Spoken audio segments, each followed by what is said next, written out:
The dealer's verdict came in 4 words: $200,000. 8 luxury vehicles, identical fault codes, one devastating estimate. Margaret Holloway had not signed. She called the man the dealer had fired 18 months earlier, the man who had submitted a technical bulletin about this exact problem, only to watch the director bury it and show him the door. Tonight, Ryan Cole stood alone in his small Chicago shop, one diagnostic meter in hand, a $14 fuse on the workbench. He had lost everything for knowing too much. Now he was about to prove exactly how much he knew. Stay with this story. What he found that night will change how you look at every single repair bill forever. The morning came in cold and gray over Chicago's Halsted Street, the kind of November cold that settled into concrete and brick and did not offer to leave until sometime in March. Ryan Cole had opened the shop at 6:45 the way he always did. Unlocking the side door with the key that stuck on the third turn, flipping the overhead lights in sequence from front to back, running the wall heater up from its overnight setting, and waiting for the 3 minutes of groaning protest it delivered before committing to warmth. Cole Auto Repair occupied a narrow service bay wedged between a Vietnamese grocery and a dry cleaner on a block that saw more foot traffic than vehicle traffic, the kind of storefront most people passed without reading the sign. Inside, the tools along the left wall were organized with a deliberateness that seemed almost out of scale with the space. Every socket set in its rail, every torque wrench hung rather than set down, every diagnostic cable coiled rather than draped. The scan station beside the lift was newer than anything else in the building, purchased secondhand from a dealership closure 2 years prior. Updated with software licenses Ryan renewed each January regardless of how thin the margins ran. He had made that priority early on because he understood that credibility in a small shop came from what you pointed to, not from what you said about yourself. The equipment was the argument. Lucas Reed arrived at 7, pulling his jacket off in the doorway and dropping his bag beside the lift post. He was 26, trained at a vocational program and 2 years into a trade he was still growing into, reliable in the specific way some young mechanics are before the industry teaches them to cut corners. He asked questions when uncertain, admitted when he needed help, and did not pretend otherwise.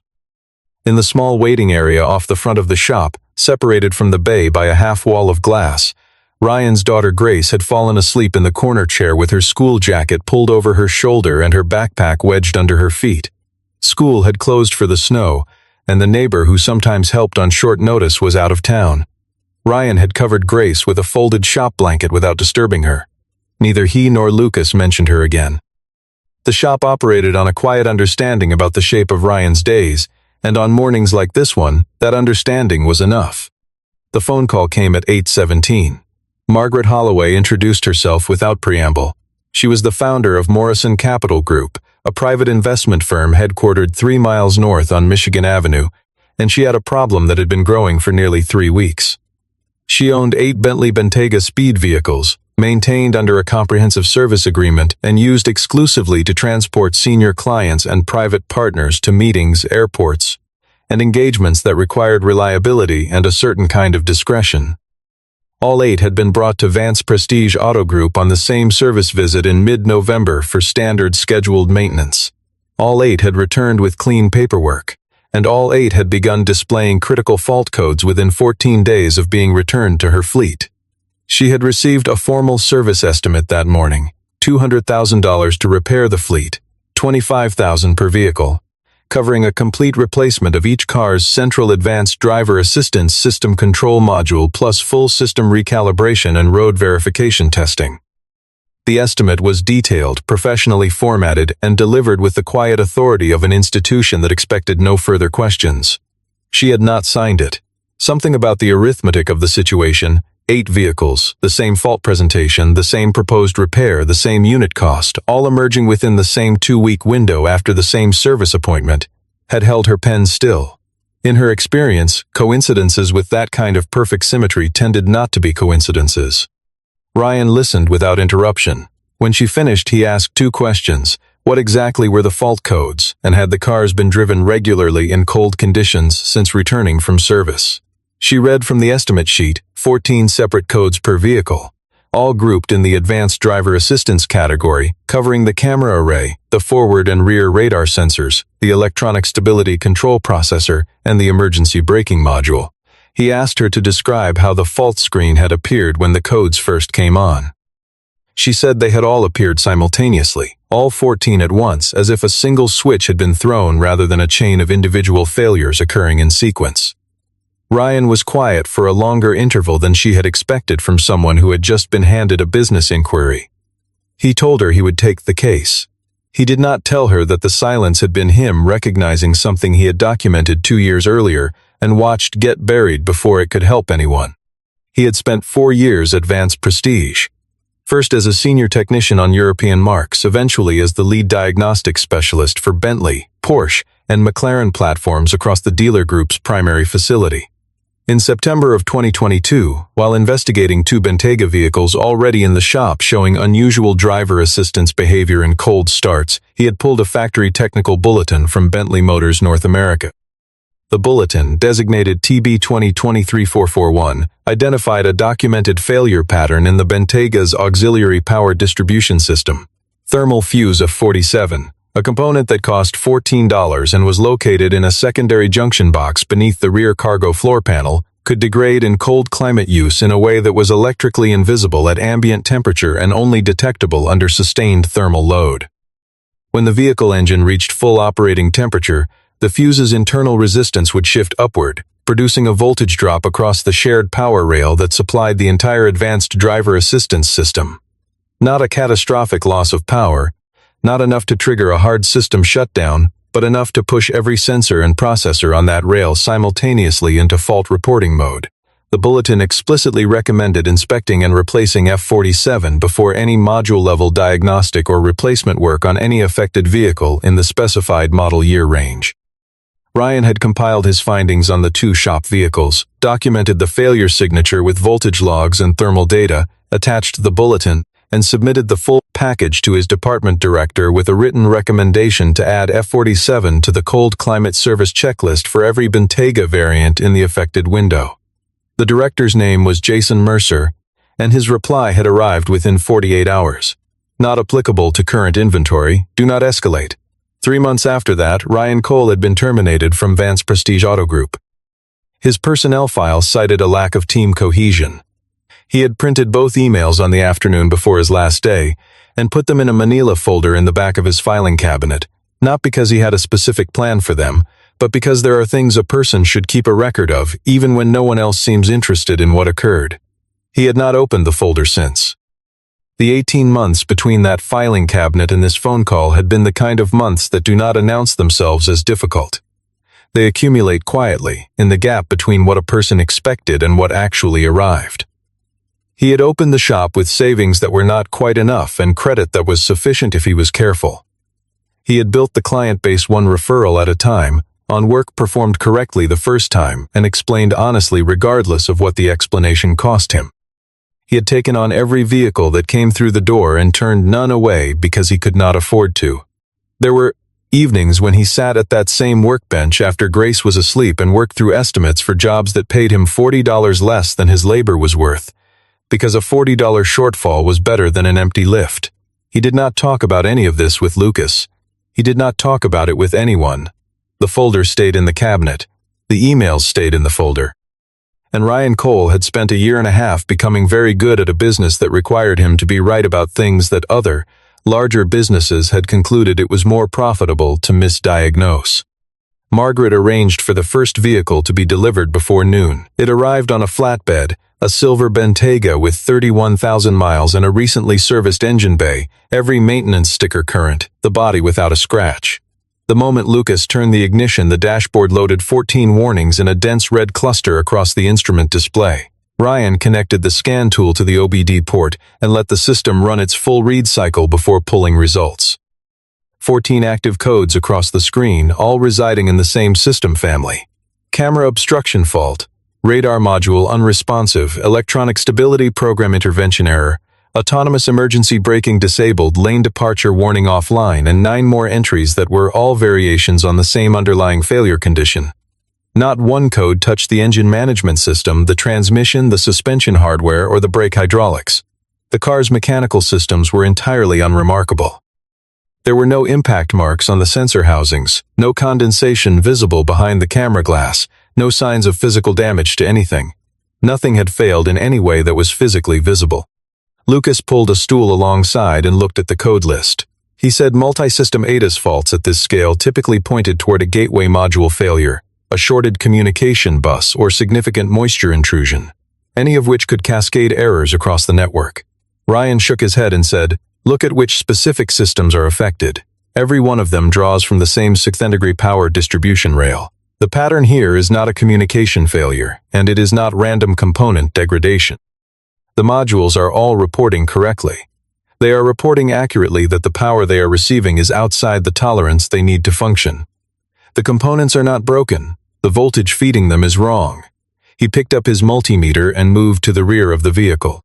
He worked through the junction panels in order, starting with the primary distribution box under the hood and moving to the auxiliary panel mounted beneath the rear cargo floor. At 51 degrees Fahrenheit ambient, the unheated bay was cold but dry. The voltage at F47 read 12.4 volts, stable within specification. He started the engine, let it idle, and attached a thermocouple probe to the fuse housing. He watched both displays while the engine cycled toward operating temperature. At 160 degrees Fahrenheit, the voltage was 12.3. At 175, it dropped to 12.1. At 182 degrees, it settled at 11.7 and held 0.3 volts below the lower edge of the specified band. Lucas looked over his shoulder at the multimeter and said that was a small number. Ryan said on most vehicles it was irrelevant. On the Bentega's advanced driver assistance platform, it represented the edge of the processor's confidence threshold. The system required voltage within a defined tolerance to maintain calibrated signal trust across every component on the shared rail. And below that edge, the central processor defaulted to simultaneous fault state across all downstream sensors and modules, not because the hardware had failed, but because the processor had lost confidence in the reliability of the power supply delivering information to it.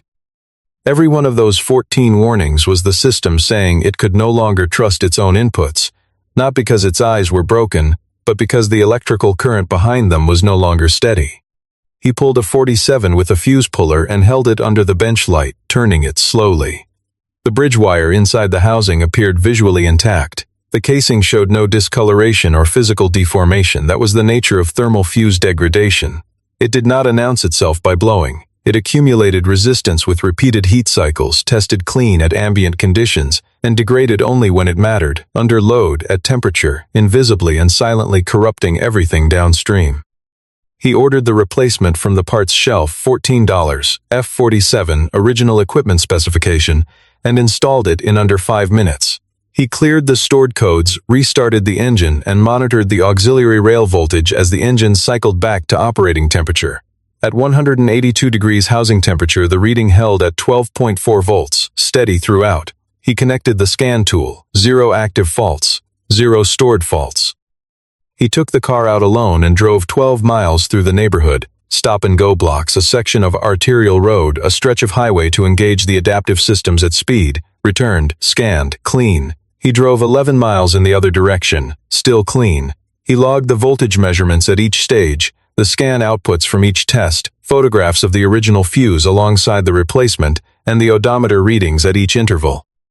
He noted the ambient air temperature at each test drive start, the housing temperature at the point of measurement, the precise time elapsed between engine start and the voltage reading, and the road and traffic conditions encountered during each interval. The documentation was the kind that left no interpretive space, the kind that answered the follow-up questions before they could be formed. Then he called Margaret Holloway and told her exactly what he had found, exactly what he had repaired, and exactly what it had cost. Carter Winslow was on speaker in her office. When Ryan finished, Winslow said what he needed to say. A Bentley-certified facility with a full technical staff had assessed these same vehicles and produced a conclusion requiring $200,000 in parts. He wanted to understand how a different result was possible. Ryan said the question was fair. He said he was not able to say with certainty whether the fault had been overlooked through negligence or avoided through intention, but he said that the distinction between those two possibilities was precisely what Margaret should be asking the facility to answer in writing. Ryan sent the 12-page diagnostic report to Margaret's email before 4 o'clock, attaching the voltage logs, the thermal data, the scan tool records, the pre- and post-comparison screens, the test drive mileage documentation, and his written summary. He recommended she forward the report to Vance Prestige with a formal written request for a line-by-line account of their diagnostic process and an explanation of how a $25,000 module replacement had been recommended per vehicle when the root cause was a $14 fuse explicitly identified in a manufacturer bulletin. Margaret sent the report to Isabella Vance's direct business email that same afternoon, with a subject line that was 2 sentences and not possible to misread. Isabella received the email at 4:47. She opened the attachment, read for approximately 90 seconds, and forwarded the file to Jason Mercer with a single line. "Handle this and get back to me by end of day." She had 17 other unread messages, a board presentation in 31 hours, and a shareholder call beginning in 20 minutes. She did not read page 3, which contained the voltage log. She did not read page 9, which contained Ryan Cole's name in the diagnostician field. Jason Mercer read page 9 first. He had recognized the diagnostic structure before he even reached the name, the voltage measurement sequence, the thermal profiling methodology, the specific framing of the fault as a power supply degradation rather than a component failure. He had worked alongside Ryan Cole for 4 years. He sat at his desk without picking up the phone for 11 minutes. Then he called Margaret Holloway. He spoke for 22 minutes, his voice measured and professionally patient throughout. He explained that a fuse replacement might suppress the codes on the surface, but that the sustained voltage irregularity had already introduced what he described as latent degradation to the module's internal solid-state components.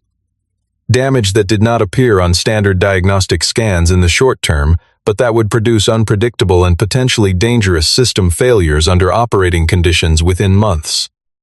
He said the technician who had performed the work held no Bentley certification and had no authorization to access covered electronic systems, that allowing an uncertified party to intervene in the vehicle's electronics had technically voided that vehicle's manufacturer warranty. He said the remaining 7 cars had not been touched, and he strongly recommended they be returned to Vance Prestige immediately, because the combined remaining warranty value across those 7 vehicles was approximately $1.4 million, and he would not be able to protect it if a non-certified party interacted with their systems. Carter Winslow called Ryan at 6:15 that evening and said Morrison Capital was reconsidering its position. The warranty exposure was a number the company could not carry on the strength of an independent opinion. Ryan asked for 48 hours. Winslow agreed with the measured tone of a man doing a favor he was not certain he should extend. 40 minutes after that call, Isabella Vance called Cole Auto directly. Ryan answered. She did not recognize his name. She had been appointed CEO 14 months earlier after her father's death, and Ryan had been gone for 18 months before that, leaving no period of overlap. She informed him that his intervention with Morrison Capital's vehicles constituted interference with active service contracts and that Vance Prestige's legal team was prepared to seek injunctive relief. Ryan told her she was welcome to pursue that course. He told her he thought she should read the report carefully before instructing counsel to file anything. She said she had reviewed the material. He said, "Page 3 of that report contains a voltage log that identifies the exact failure mechanism. Page 9 contains the name of the person who submitted a formal technical bulletin about this precise failure pattern to your service director in September of 2022, and the name of the director who reviewed that bulletin, marked it not applicable, and elected not to escalate it." He said, "I think those 2 pages are worth your time before you make any other decision." She ended the call without a response. The formal warranty notice arrived at Morrison Capital the following morning, 4 pages from Vance Prestige's legal department, citing contract language, warranty codes, and a paragraph stating that unauthorized electronic access by non-certified technicians constituted an irreversible voiding event under the terms of the manufacturer extended service agreement. At the same time, Jason Mercer submitted a license compliance inquiry to the Illinois Regulatory Authority regarding Cole Auto Repair, listing 3 questions related to manufacturer-specific electronic diagnostic access and suggesting a formal review was warranted. Carter Winslow called Ryan at 9. He said what he had called to say. The board had fiduciary obligations, and a $1.4 million warranty exposure was not an amount any responsible company could dismiss on the basis of a 14-page independent diagnostic report, however compelling. Unless Ryan could provide documentation that resolved the liability question, Morrison Capital would accept Vance Prestige's terms by Thursday morning. Ryan asked for 48 hours. Winslow said Thursday was the limit.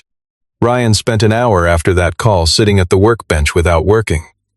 He was not someone who spent much time on the emotional register of situations. He had learned, in the years since Diane died and the years since Vance Prestige, to move through difficulty rather than around it, to keep his hands on the problem until the problem was resolved. But this specific situation had a weight to it that was different from the standard kind of difficulty, because it was not simply professional. He had submitted a bulletin 18 months ago, and Jason had buried it. And somewhere in those 18 months, an unknown number of vehicle owners had paid $25,000 apiece for a repair they did not need, and the company that should have known better had instead employed its resources to construct the appearance of having been correct all along. He was not angry in the way anger normally works, loud, urgent, directed outward. What he felt was more deliberate than that, the specific clarity of a person who has watched a wrong go unaddressed long enough to understand precisely what correcting it will require. He pulled the folder out of the cabinet and got to work. The first was establishing that Jason Mercer had known about the F-47 failure pattern before any of the Morrison Capital vehicles had arrived for their service appointment. Not that he had missed the bulletin, but that he had received it, reviewed it, and actively suppressed it. He did not need to find anything new to establish this. The Manila folder had been in the filing cabinet for 18 months. He pulled it out at 10:45 that night and looked at both documents under the bench light. The email he had sent on the 14th of September 2022, with the bulletin attached and the subject line requesting urgent review, and Jason's reply dated 2 days later, 9 words, not applicable to current inventory, do not escalate. He photographed both pages, forwarded them to his personal email, and saved copies in 3 separate locations. The second problem was obtaining independent written confirmation that the module in the first repaired vehicle remained undamaged, and that the fuse replacement performed in accordance with the manufacturer bulletin did not qualify as unauthorized modification under any applicable warranty language. He called a senior engineer at Bentley Motors North America named Daniel Whitfield, who had been involved in developing the original bulletin and who confirmed both points in a call that lasted 14 minutes and ended with a promise to have a signed letter in Ryan's email within the hour. Lucas had spent the evening working through NH Public Records and identified 11 documented nationwide cases. Bentayga 2022 and 2023 vehicles with ADAS failures addressed by module replacement at authorized dealers, 3 of them at Vance Prestige, not one of the 11 showing any record of F-47 inspection before the module was ordered. By midnight, Ryan had assembled everything he needed into a sequence that could not be disassembled by authority or by confidence, or by 42 pages of bound technical presentation. Margaret Holloway had arranged the meeting and been explicit. Both parties in the same room, both making their case directly to her and Carter Winslow, no parallel legal channel managing the narrative. Jason Mercer arrived at 11 with an attorney and a bound 42-page technical presentation he placed at the head of the table.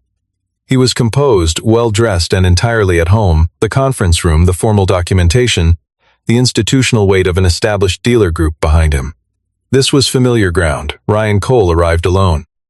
He set his laptop on the table, placed a padded envelope beside it, and set the removed 47 fuse in a small clear bag at the center of the surface between them. He did not explain what it was. He did not introduce himself to Jason. Jason looked at the bag and then at Margaret without acknowledging Ryan. Jason presented first. His 42 pages covered the Bentayga's driver assistance architecture with the depth of someone who had prepared carefully. The voltage tolerance windows for each sensor category, the known failure modes of solid-state modules subjected to substandard power supply, a concept he called latent degradation, in which microscopic stress damage accumulated in integrated circuits exposed to voltage irregularity without producing measurable faults in the short term, and 2 citations from automotive engineering publications. He concluded that Ryan's fuse replacement had addressed a surface indicator while leaving the underlying damage untreated.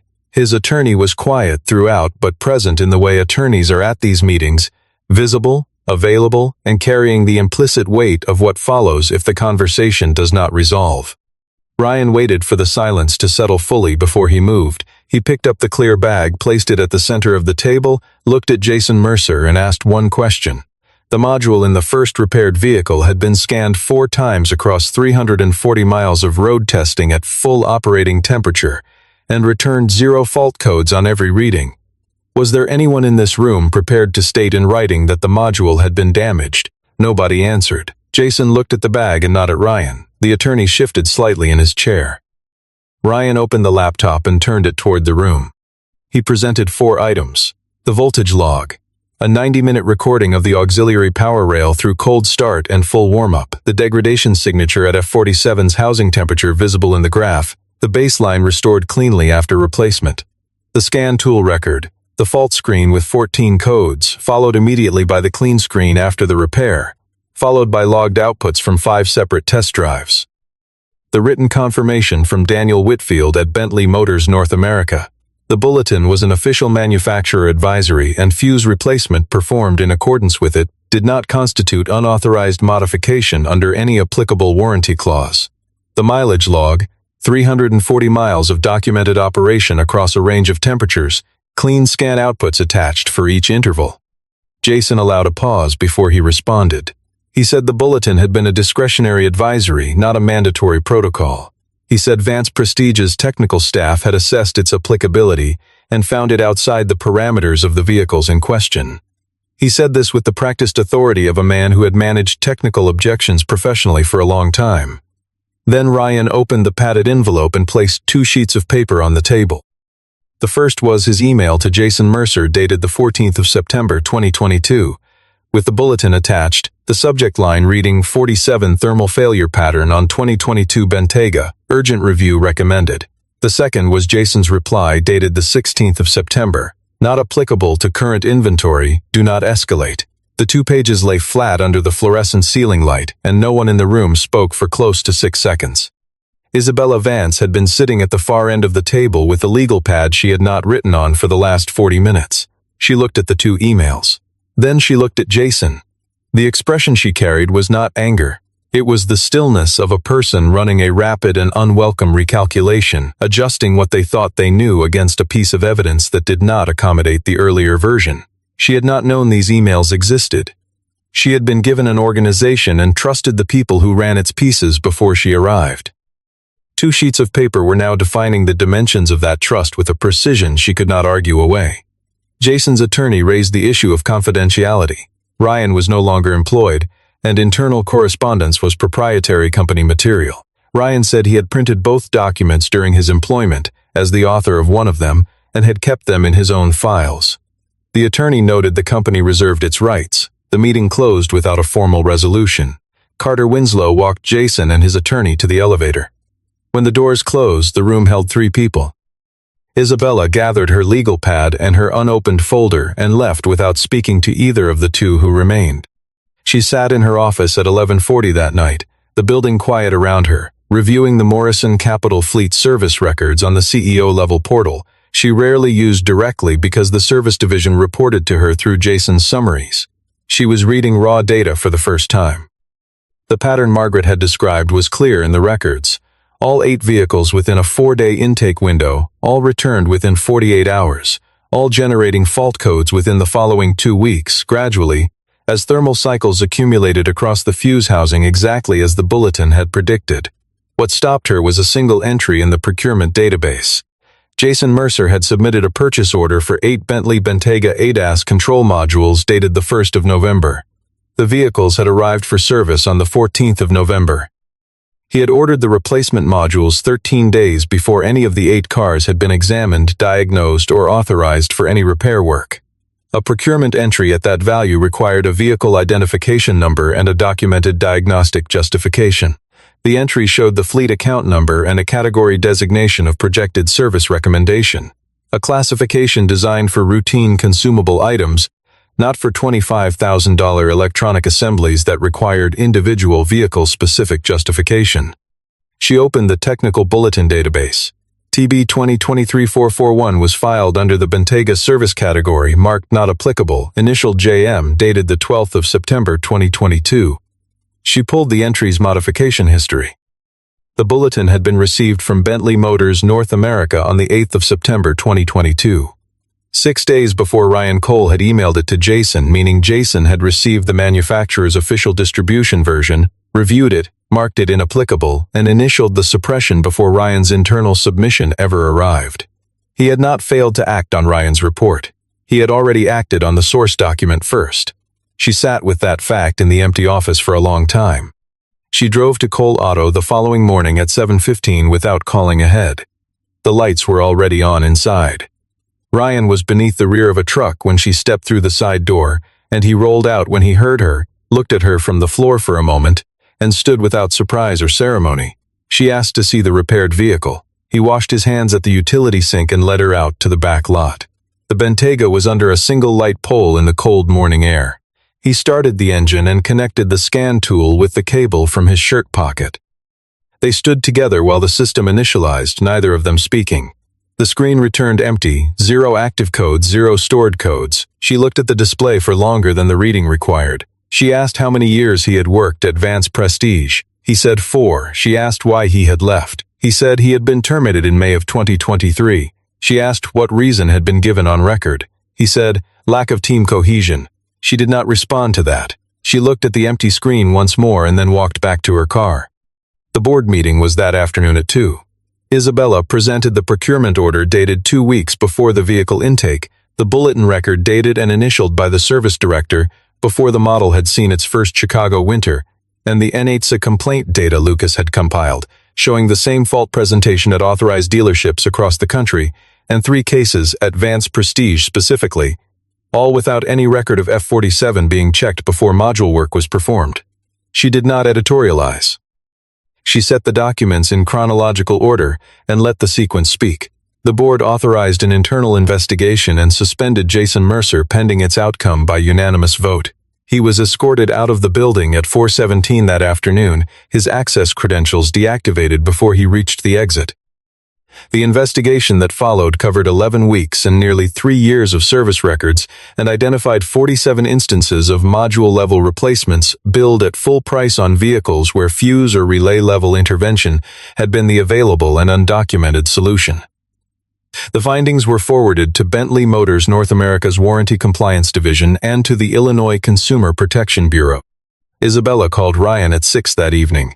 He was still at the shop. She said, I owe you an apology for 3 things. First, I threatened you with legal action before I had read your documentation, and that was wrong. Second, I allowed the way my own company was structured to prevent me from seeing what I should have seen well before this week arrived. Third, and I want to be clear that this has nothing to do with the legal resolution, I now understand that what happened to you in May of 2023 was unjust, and I understand it fully. I cannot change it. But I want you to know that I am not unaware of it. Ryan said he appreciated her saying so. A pause opened on the line. He did not fill it. She did not fill it. Sometimes 3 honest sentences, offered plainly, are exactly the right length for what needs to be said. Vance Prestige repaired all 8 Morrison Capital vehicles within the following week. Each received a new F-47 fuse installed and verified at operating temperature before the vehicle was cleared. No module was replaced in any of the 8. The combined parts cost across the fleet was $112. Morrison Capital was charged nothing. The repairs were completed at Vance Prestige's expense under the terms of a written settlement that acknowledged the diagnostic error and released all outstanding warranty claims. Margaret Holloway accepted the keys on a Thursday afternoon and did not ask for anything beyond what had been agreed. Isabella restructured the service division in the weeks that followed. Any repair estimate exceeding $5,000 on an in-warranty vehicle now required independent review by a second technician not affiliated with the initial assessment. All manufacturer technical bulletins were reclassified from discretionary advisory to mandatory review, with written justification required before any bulletin could be marked inapplicable. The service director role was posted externally. The operational updates took effect without announcement and without ceremony, which was, in its own way, a kind of statement. The 47 cases identified in the internal investigation were more than a compliance matter. Each represented a vehicle owner who had paid for a repair they had not needed, on the authority of a diagnosis that had been guided not by the condition of the vehicle but by the presence of a parts order already filed. Bentley Motors North America's Warranty Division opened a formal review that extended to 4 other authorized dealer groups in the region. 2 of those groups subsequently identified similar patterns in their own historical service records. The Consumer Protection Bureau's findings were not publicized in detail, But the restitution process that followed cost Vance Prestige considerably more than the original $200,000 estimate that had started the entire sequence. 2 weeks after the case closed, Margaret Holloway called Ryan and offered Cole Auto the Morrison Capital Fleet maintenance contract, 12 vehicles over 1 year, with a renewal option. The value of the agreement was enough to add a second lift by February and bring on a full-time technician before spring. Lucas Reed signed a full-time offer letter the same afternoon Ryan signed the contract. Neither of them made anything of the moment beyond the paperwork involved. The shop changed in gradual, practical ways over the next month. A second diagnostic station took its place along the left wall. The waiting area got a proper coffee machine.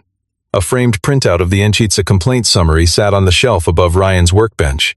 Unlabeled, unexplained, simply there, the way certain documents stay close to a person not because they need to consult them constantly, but because they represent something they chose not to surrender when surrendering it would have been the easier thing to do. On the last Friday of November, the sky over Halsted Street was pale and still, the kind of afternoon that arrives without weather after a long stretch of hard weeks and asks nothing of the people moving through it.